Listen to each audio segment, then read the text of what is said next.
নমস্কার সবাইকে। আবৃত্তিতে শ্রাবণী রায় বর্মন চ্যানেলটির পক্ষ থেকে সবাইকে স্বাগত।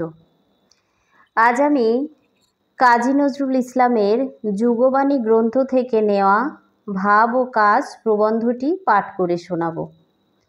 ভাব ও কাজের মধ্যে পার্থক্য অনেক। মানুষকে উদ্ধত করার জন্য ভাবের গুরুত্ব অপরিসীম, কিন্তু শুধু ভাব দিয়ে মহৎ কিছু অর্জন করা যায় না। তার জন্য কর্মশক্তি এবং সঠিক উদ্যোগের দরকার হয়। ভাবের দ্বারা মানুষকে জাগিয়ে তোলা যায়, কিন্তু যথাযথ পরিকল্পনা ও কাজের স্পৃহা ছাড়া যে কোনো ভালো উদ্যোগ নষ্ট হয়ে যেতে পারে।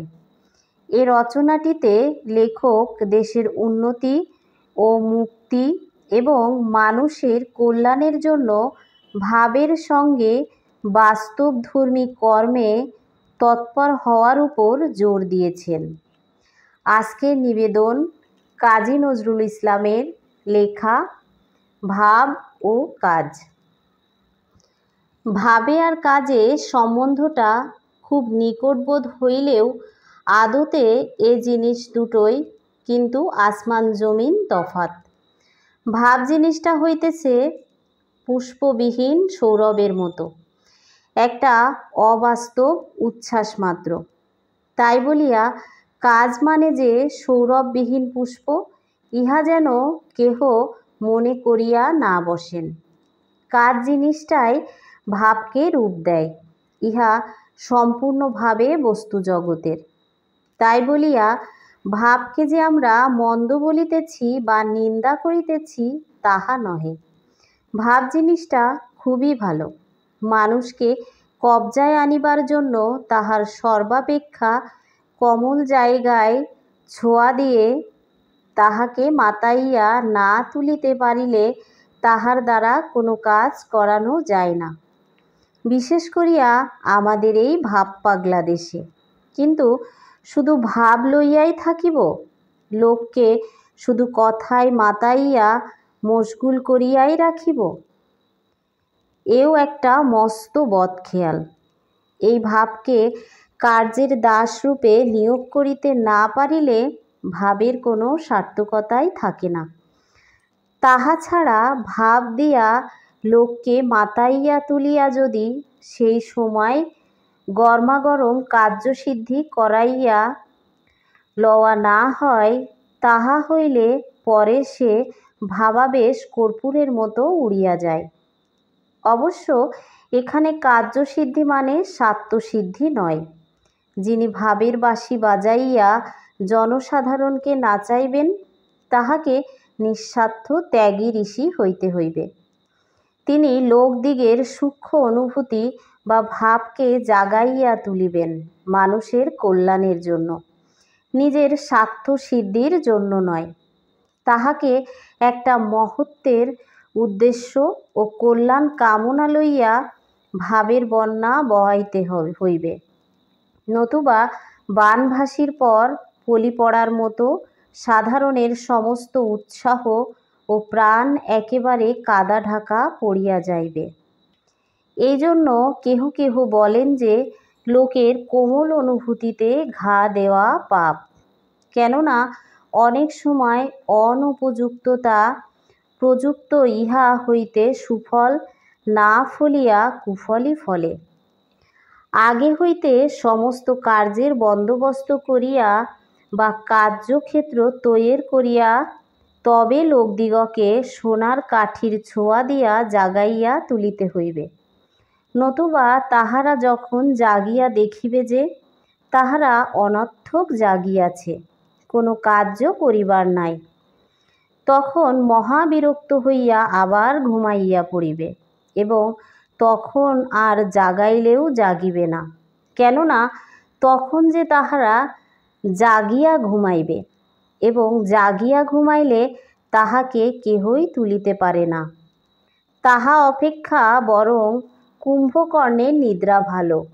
সে ঘুম ঢোল কাশি বাজাইয়া ভাঙানো বিচিত্র নয়। এ কথাটা একটা মস্ত সত্যি। তাহা এতদিনে আমরা ঠেকিয়া শিখিয়াছি।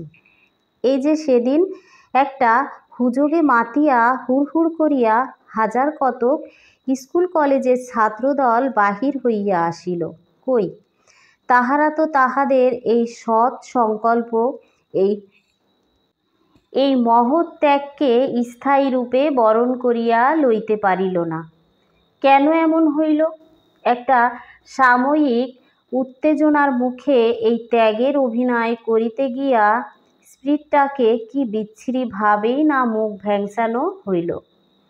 যাহারা শুধু ভাবের চোটে না বুঝিয়া না শুনিয়া শুধু একটু নামের জন্য বা বদনামের ভয়ে এমন করিয়া তাহাদের স্পিরিট বা আত্মার শক্তির পবিত্রতা নষ্ট করিল, তাহারা কি দরকার পড়িলে আবার কাল এমনি করিয়া বাহির হইয়া আসিতে পারিবে? আজ যাহারা মুখে চাদর জড়াইয়া কল্লকার ত্যক্ত বিশ্ববিদ্যালয়ে আবার মুখটি চুল করিয়া ঢুকিল, কাল দেশের সত্যিকার ডাক আসিলে তাহারা কি আর তাহাতে সাড়া দিতে পারিবে? হঠকারিতা করিয়া একবার যে ভোগটা ভুগিল বা ভ্রম করিল, তাহারই অনুশোচনাটা তাহারা কিছুতেই মন হইতে মুছিয়া ফেলিতে পারিবে না। বাহিরে যতই কেন লাপরোয়া ভাব দেখাক না, এখন সত্যিকার ডাক শুনিয়া প্রাণ চাহিলেও সে লজ্জায় তাহাতে আসিয়া যোগদান করিতে পারিবে না। এইরূপে আমরা আমাদের দেশের প্রাণশক্তি, এই তরুণদের স্পিরিটটাকে কুব্যবহারে আনিয়া মঙ্গলের নামে দেশের মহা শত্রুতা সাধনই করিতেছি নাকি? রাগিবার কথা নয়, এখন ইহা রীতিমতো বিবেচনা সাপেক্ষ। আমাদের এই আশা ভরসা স্থল যুবকগণ এত দুর্বল হইল কি রূপে, বা এমন কাপুরুষের মতো ব্যবহারই বা করিল কেন? সে কি আমাদেরই দোষে নয়? সাপ লইয়া খেলা করিতে গেলে তাহাকে দস্তর মতো সাপুড়ে হওয়া চাই, শুধু একটু বাঁশি বাজাইতে পারিলেই চলিবে না। আজ যদি সত্যিকার কর্মী থাকিত দেশে, তাহা হইলে এমন সুবর্ণ সুযোগ মাঝ মাঠে মারা যাইত না। ত্যাগী অনেক আছেন দেশে, কিন্তু কর্মীর অভাবে বা তথাকথিত কর্মী নামে অভিহিত লোকেদের সত্য সাধনার অভাবে তাহারা কোনো ভালো কাজে আর কোনো অর্থ দিতে চাহেন না, বা অন্য কোনো রূপ ত্যাগ স্বীকার করিতেও রাজি নন। কি করিয়া হইবেন? তাহারা তাহাদের চোখের সামনে দেখিতেছেন যে কত লোকের কত মাথার ঘাম পায়ে ফেলার ধন দেশের নামে, কল্যাণের নামে আদায় করিয়া বাজে লোকে নিজেদের উদর পূর্ণ করিতেছে। যাহারা সত্যিকার দেশকর্মী, সে বেচারারা সত্যি কথা স্পষ্টভাবে বলিতে গিয়া এই সব কর্মীর কারচুপিতে পুয়ালা চাপা পড়িয়া গিয়াছে।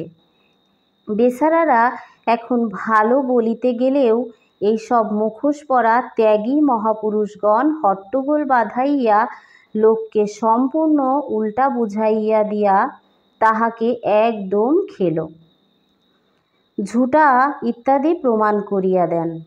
সহজ জনসাধারণের সরল মন এসব না ধরিতে পারার দরুন তাহাদের মন অতি অল্পেই ওই সত্যিকার কর্মীদের বিরুদ্ধে বিষাইয়া ওঠে।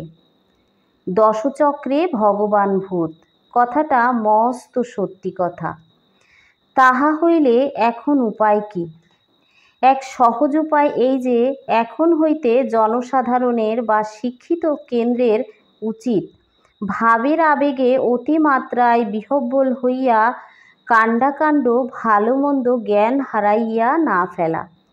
আমরা বলিব, ভাবের সুরা পান করো ভাই, কিন্তু জ্ঞান হারাইও না। তাহা হইলে তোমার পতন, তোমার দেশের পতন, তোমার ধর্মের পতন, মনুষ্যত্বের পতন। ভাবের দাস হইও না, ভাবকে তোমার দাস করিয়া লও। কর্মে শক্তি আনিবার জন্য ভাব সাধনা করো, স্পিরিট বা আত্মার শক্তিকে জাগাইয়া তোলো, কিন্তু তাই বলিয়া কর্মকে হারাইও না। অন্ধের মতো কিছু না বুঝিয়া না শুনিয়া ভেড়ার মতো পেছন ধরিয়া চলিও না। নিজের বুদ্ধি নিজের কর্মশক্তিকে জাগাইয়া তোলো। তোমার এই ব্যক্তি স্বাতন্ত্র্যই দেশের উন্নতির দিকে মুক্তির দিকে আগাইয়া লইয়া যাইবে। এসব জিনিস ভাব আবিষ্ট হইয়া চক্ষু বুজিয়া হয় না, কোমর বাঁধিয়া কার্যে নামিয়া পড়িতে হইবে এবং নামিবার পূর্বে ভালো করিয়া বুঝিয়া সুজিয়া দেখিয়া লইতে হইবে ইহার ফল কি। শুধু উদ্ম ষাঁড়ের মতো দেওয়ালের সঙ্গে গা ঘেঁষাইয়া নিজের চামড়া তুলিয়া ফেলা হয় মাত্র। দেওয়াল প্রভু কিন্তু দিব্যি দাঁড়াইয়া থাকেন। তোমার বন্ধন ওই সামনের দেওয়ালকে ভাঙিতে হইলে একেবারে তাহার ভিত্তিমূলে শাবল মারিতে হইবে। আবার বলিতেছি, আর ভাবের ঘরে চুরি করিও না। আগে ভালো করিয়া চোখ মেলিয়া দেখো। কার্যের সম্ভাবনা অসম্ভাবনার কথা অগ্রে বিবেচনা করিয়া পরে কার্যে নামিলে তোমার উৎসাহ অনর্থক নষ্ট হইবে না। মনে রাখিও, তোমার স্পিরিট বা আত্মার শক্তিকে অন্যের প্ররোচনায় নষ্ট করিতে তোমার কোনো অধিকার নাই। তাহা পাপ, মহাপাপ।